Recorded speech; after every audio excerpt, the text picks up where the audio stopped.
Hallo julle. Vandag wil ek graag 'n boodskap met julle deel uit Matteus 6 vers 19 tot 21 asook uit Matteus 13 vers 44. So, wat is die beste en die mees opwindendste ding wat tans in jou lewe gebeur? Ons almal kan saamstem dat die lewe vol kinkels en draaie is wat elke mens se reis op hierdie aarde uniek en opwindend maak. Miskien is jy besig om 'n nuwe loopbaan te begin.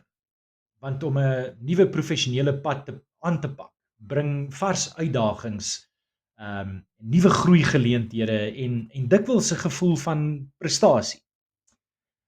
Dalk het jy verlief geraak op iemand en die gewarrel van emosies en die koneksie wat julle met mekaar gemaak het, kan nog 'n opwindende en transformerende ervaring wees.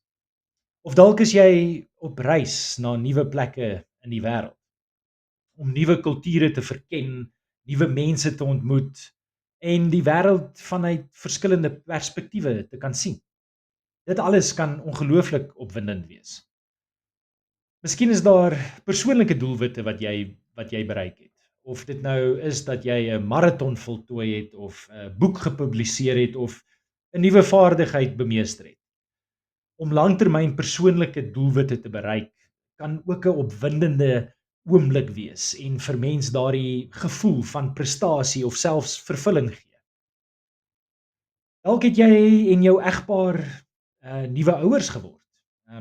Want om 'n nuwe lewe in die wêreld te verwelkom en die vreugdes en die uitdagings van ouerskap te ervaar, kan ook moontlik een van die mees opwindendste avonture in die lewe vir baie mense wees.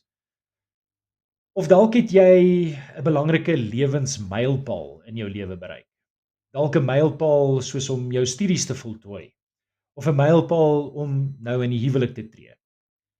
Dalk koop jy vir die eerste keer in jou lewe jou eerste huis of dalk het jy nou uiteindelik op die punt gekom waar jy tot aftrede kan kom. Al hierdie mylpale word dikwels gesien as iets om oor bly te wees en te vier. Nou, daar is niks verkeerd met hierdie tipe opwindings wat jy dalk op hierdie stadium in jou lewe het of vier nie. Maar in vandag se skrifgedeeltes gaan ons kyk na wat Jesus sê ons moet doen en wat hy sê as die opwindendste ding in ons lewens moet wees en te aanskou.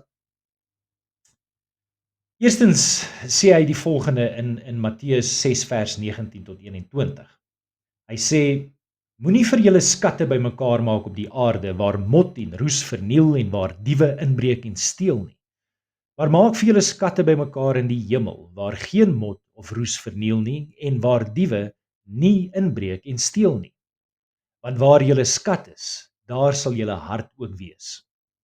Dan verder in Matteus vertel hy vir ons 'n gelykenis in Matteus 13 vers 44 waar hy sê: Verder is die koninkryk van die hemel soos 'n skat wat verborge is in die saailand, wat 'n mens kry en wegsteek. En uit blydskap daaroor gaan hy en verkoop alles wat hy het en koop daardie saailand. Nou, ek vermoed baie van ons ken die storie en nog meer die boodskappe agter hierdie skrifgedeeltes om deel te wees van die koninkryk van die hemel. Om nie skatte op die aarde bymekaar te maak nie en hoe ons verhouding met God groter en belangriker is as enige opwinding of skatte wat ons hier op aarde het. Ons hoor dit, ons lees dit, ons beamoen dit, maar dan gaan ons net eenvoudig normaalweg aan met ons lewens. Maar hierdie boodskappe is nie heeltemal net dit nie. Jesus sê nie net dit is goed of selfs dit is wonderlik nie, maar dat die keuse om eerder skatte in die hemel bymekaar te maak en om sy koninkryk as die mees opwindendste ding in ons lewens te sien, die beste is en dat dit beter as enige iets anders in die wêreld is. Familie of vriende, wonderlike ervarings, loopbaan, sukses, rykdom, geld, kosbare besittings. Dit alles is goed en wel en niks meer verkeerd nie, maar dit alles het 'n vervaldatum en dit gaan op een of ander stadium tot niet gaan. Dit lyk vir my maar na 'n bleek toekoms in vergelyking met Jesus se koninkryk. Hy is die skat bo jou wildste drome. Sy koninkryk is so wonderlik dat dit die moeite werd is om alles prys te gee wat jy het. Net sodat jy daaraan kan vashou. Dit is so wonderlik dat maak nie saak wat jy het of hoe dit met jou gaan in hierdie lewe nie. Ons almal het iets wat baie groter en baie belangriker is om na uit te sien. Om die ewige lewe saam met hom te kan hê in 'n plek wat hy op hierdie oomblik besig is om vir ons voor te berei. 'n Plek waar niks van hierdie aardse opwindings eers vergelyk kan word met die opwinding wat ons in die ewige lewe gaan hê. 'n Plek waar ons aardse rykdom, ons geld en besittings nie eers naastenby so waardevol is soos die skatte wat ons in die hemel gaan hê. Maar is dit hoe jy Jesus en sy heerskappy in jou lewe en in die wêreld sien? Ek vermoed vir baie van ons is dit dalk nie heeltemal die geval nie. Ons weet dit in ons gedagtes, maar ons dra dit nie regtig in ons harte nie. So stop vir 'n oomblik en dink en bid daaroor en vra die Here om vir jou 'n groter visie te gee van hoe wonderlik hy werklik is. Dank hom vir die waardevolle geskenk wat jy het deur om deel te wees van sy koninkryk. Dank hom vir sy genade en sy barmhartigheid. Dank hom dat hy die weg na sy koninkryk vir jou moontlik gemaak het en dat jy nou in geregtigheid voor die Vader kan staan.